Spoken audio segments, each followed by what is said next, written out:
સ્થાનિક સ્વરાજની ચૂંટણીની તારીખો થઈ ગઈ છે, ત્યારે ઉમેદવારો જે મેદાને ઉતર્યા છે અને ઉમેદવારો હાલ છે તે પદયાત્રા કરી રહ્યા છે, ડોર ટુ ડોર લોકોને મળી રહ્યા છે. ત્યારે આપણે રાજકોટ મહાનગરપાલિકાના વોર્ડ નંબર 10 છીએ કે જ્યાં સૌથી મહત્વની બેઠક કહી શકાય કે જે બે મહિલા ઉમેદવારો છે કોંગ્રેસમાંથી ઉતાર્યા છે, અને જે આરજે આભા અને ભાર્ગવીબા છે તે બંને મહિલાઓને છે તે હાલ લોકો દ્વારા છે તે પ્રતિસાદ મળી રહ્યો છે અને ડોર ટુ ડોર પ્રવાસ કરી રહ્યા છે. ત્યારે આપણી સાથે ભાર્ગવીબા છે, તેમની સાથે વાત કરશું. ભાર્ગવીબા, ક્ષત્રિય આંદોલનમાં ખૂબ લડત આપી, પરંતુ હવે રાજકીય રીતે લડત આપવા માટે ઉતર્યા છો, શું કહેશો? સૌને ખ્યાલ છે એ માટે સ્થાનિક સ્વરાજ્યની ચૂંટણી અને અમારો ધર્મ છે સેવા પરમો ધર્મ, તો આ જ એક આશય છે અને મોટી વાત લોકશાહીનું જાગૃતિકરણ. અત્યારે છેલ્લા 25 વર્ષથી 30 વર્ષથી એક હથ્થું શાસન અને સ્થાનિક સ્વરાજ્યમાં આટલી અગવડતા અને લોકોમાં આટલો બળાપો, તો અમને આશા છે આટલી પદયાત્રા કર્યા પછી હર ઘર 4 કદમ છેલ્લા 6 દિવસથી ચાલી રહ્યું છે અને લોકોનો બહોળો પ્રતિસાદ મળી રહ્યો છે. લોકો હૈયા વરાળ કાઢી રહ્યા છે. જો સ્થાનિક સ્વરાજ્યની ચૂંટણીમાં આટલી હદે બળાપો હોય તો આ સુશાસન ખરેખર સુશાસન છે? સૌથી મોટામાં મોટો પ્રશ્ન. જે સાવ સામાન્ય ગણાતી પાણીની સમસ્યા, ગટરની સમસ્યા પણ હાલમાં તકલીફ આપી રહી છે લોકોને, અને સૌની આયા પછી પણ સૌનીમાં ઘણી બધી ગ્રાન્ટ આવી છતાં પણ હાલ પાણીનો એટલો જ બળાપો. તો બસ આ સેવા અમારી સેવાકીય ધર્મ અમારો આગળ વધે અને લોકોમાં અમે એની અપેક્ષાઓમાં ખરા ઉતરીએ, એના માટે એક ચાન્સ આપે. મતદાનના દિવસે લોકશાહીના આ પર્વમાં સૌ કોઈ જોડાય અને પરિવર્તન રૂપી અમારી સરકાર લઈ આવે. અને જો સૌ કોઈ સાથે આવશે તો 5 વર્ષ માટે એક નવું અભિયાન ચલાવીશું, અને આ અભિયાનમાં લોકોને તુષ્ટિકરણ ન થાય તો અમે સામે ચાલીને કહેશું કે હવે સરકાર બદલાવી નાખે. જય હિન્દ. લોકોના પ્રાથમિક પ્રશ્નો ઘણા છે, રોડ, રસ્તા, પાણીને લઈને લોકો છે તે ત્રાહીમામ પોકારી ગયા છે. એને લઈને આગામી સમયમાં જો તમારી સરકાર બનશે તો કેવી કામગીરી કરવામાં આવશે? સૌથી પહેલો આપ સૌને જાણ છે એમ અમિત ચાવડાએ જ ચૂંટણી આવી એ પહેલા જ કોંગ્રેસનો મેનિફેસ્ટો જાહેર કર્યો હતો, અને એ મેનિફેસ્ટોને આધારિત રાજકોટ શહેર પ્રમુખ દ્વારા પણ રાજકોટ માટે મેનિફેસ્ટો જાહેર કરાયો છે, અને એમાં દરેક વોર્ડ દીઠ મેનિફેસ્ટો છે જેની અંદર 40 મિનિટ પાણીની વ્યવસ્થા તાત્કાલિકમાં ધોરણે છે કે જે થઈ શકે એમ છે.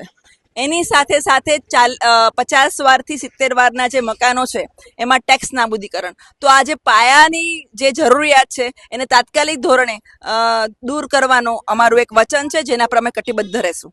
ચોક્કસથી આપણી સાથે આરજે આભા છે, તેમની સાથે વાત કરીશું. બેન, આ લોકો સુધી આજ સુધી પહોંચ્યા છો, રેડિયો થ્રુ તમે લોકો સાથે વાતચીત કરી છે, પરંતુ ડોર ટુ ડોર લોકો સાથે વાતચીત કરી રહ્યા છો. આ કેટલો તફાવત લાગી રહ્યો છે બંનેની વાતચીતમાં?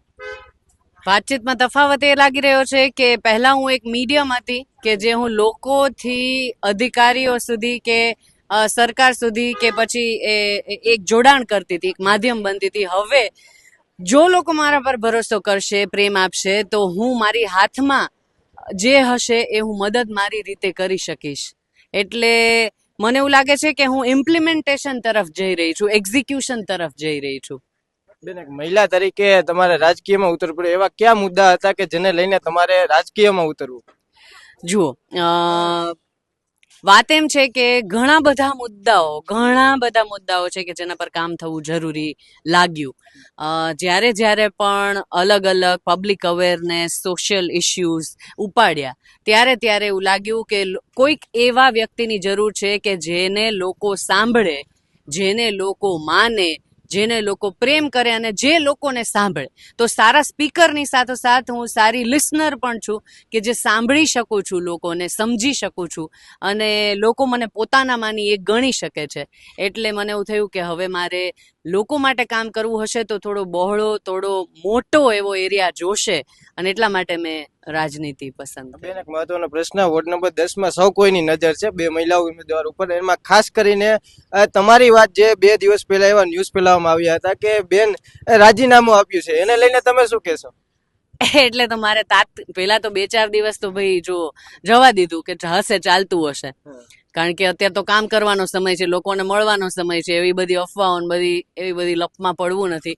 પણ પછી દેન ફોન આવવાના ચાલુ થઈ ગયા કે ભાઈ તો હવે ઓલી મીટિંગ હતી શું કેન્સલ છે, તમે તો રાજીનામું આપી દીધું, હવે તો આજે રાજીનામું આપ્યું કે નથી આવ્યું. અને તમારા જેવા મીડિયાના મિત્રોએ પણ સવાલો કરવાના ચાલુ કર્યા, એટલે મેં સ્પષ્ટીકરણનો એક વિડીયો મૂક્યો કે ભાઈ સાહેબ, હું કામ કરી રહી છું અને લોકોને મળી રહી છું, લોકોની જરૂરિયાત જાણી રહી છું, લોકોને સાંભળી રહી છું, મારે કામ કરવું છે, પ્રચારના કામમાં વ્યસ્ત છું, મેં કોઈ જ પ્રકારનું રાજીનામું આપ્યું નથી અને આપવાની નથી. મહિલાઓને તમે મળી રહ્યા છો, મહિલાઓ સાથે વાત કરી રહ્યા છો, ખાસ કરીને મહિલાઓને એવી કઈ જરૂરિયાત છે જે હજી સુધી મહિલાઓને મળી નથી? મહિલાઓ ઓલમોસ્ટ રોવા લાગે છે પાણીની વાત કરતા કરતા, એટલા ત્રસ્ત છે. એટલે કે પાણી આવતા નથી, આવે તો બહુ જ ઓછા સમય માટે આવે છે, ડચકા ખાતા આવે છે, અને જો આવે તો ક્યાંક ક્યાંક ગટરના પાણી મિક્સ થયેલા આવે છે, એટલે પીવાના પાણીનો એ ત્રાસ, પ્લસ રોડ રસ્તા ખોદેલા હોય તો બુરાતા નથી, અને ગટર ઉભરાણી હોય તો એ પાણીના વહેણ ને વહેણ નદીઓ ભરાઈ જાય છે, એટલે ગંદકીના ઇસ્યુ, મચ્છરના ઇસ્યુ, અને એ બાળકો હોય, મોટેરાઓ હોય, ત્યાં હેલ્થના ઇસ્યુઝ થઈ શકે. એટલે આ બધા બેસિક પ્રશ્નો લોકો લઈને આવતા હોય છે. વોર્ડ નંબર 10 અમે કોંગ્રેસના 4 ઉમેદવારો એક સાથે પ્રચારમાં નીકળ્યા છીએ છેલ્લા 4-5 દિવસથી. વોર્ડ નંબર 10 ની અંદર બેને કહ્યું એમ મોટા ભાગની સોસાયટીઓમાં પાણી પૂરતા સમય માટે આવતું નથી, અપૂરતું આવે છે, ફોર્સ નથી, ગંદુ પાણી આવે છે. ઉપરાંત વોર્ડ નંબર 10માં શેરીઓના અંદરના રસ્તાઓ તદ્દન બિસ્માર છે અને બધી જ સોસાયટીઓની આસપાસના જેટલા કોમન પ્લોટ છે ને એ ગંદકીથી ભરેલા છે. આપ અહીંયા પણ નજર કરી શકો છો, થોડું શૂટિંગ પણ લઈ શકશો. એવા 2-4 પ્લોટ છે કે એની અંદર લોકો રાતના કે ગમે ત્યારે કચરો ઠલવી જાય છે, તો એ ન ઠલવે અને જે પ્લોટ છે એ ચોખારીએ, એના માટેની પણ કોઈ વ્યવસ્થા નથી. સમગ્ર રાજકોટ શહેરની અંદર ફ્રી પાર્કિંગની ક્યાંય વ્યવસ્થા નથી, એવી ફરિયાદ છે. થોડું પણ વાહન રોડ ઉપર બહાર હોય તો ટો કરી જાય છે, અથવા તો 500,000 રૂપિયાનો દંડ આપી દે છે. જ્યારે 150 ફૂટ રિંગ રોડ ઉપર એવડું મોટું ફૂટપાથ અને સાઈડના જે સર્વિસ રોડ ઉપર મોટા ભાગે દબાણો છે અને રાતના સમયે ઘરે આવવામાં ખૂબ ત્રાસી જાય છે. એ પણ ત્યાં જે યોગ્ય ટ્રાફિકનું નિયમન થવું જોઈએ થતું જ નથી. બીજો એક આપણે પ્રશ્ન કર્યો આભાબેનને કે લોકો એમ કહે છે કે આભાબેનને રાજીનામું આપ્યું. રાજીનામું પાર્ટીમાંથી આપવાનું હોય. ઉમેદવારના ફાઇનલ લિસ્ટ જાહેર થઈ ગયું છે, એમાં 2 નંબરના ક્રમ ઉપર એમના નામ સામે કોંગ્રેસનું નિશાન છે. અમે 4 લોકો સાથે નીકળ્યા છીએ, મત માગીએ છીએ. એટલે તમારા માધ્યમથી અમે રાજકોટ શહેરની જનતાને વિનંતી કરીએ છીએ કે આવી અફવાઓમાં ન આવો અને અમને વોર્ડ નંબર 10ના 4 ઉમેદવારને તમારો કિંમતી મત આપી વિજયી બનાવો એવી અભ્યર્થના સાથે પ્રાર્થના કરું છું. આભાર.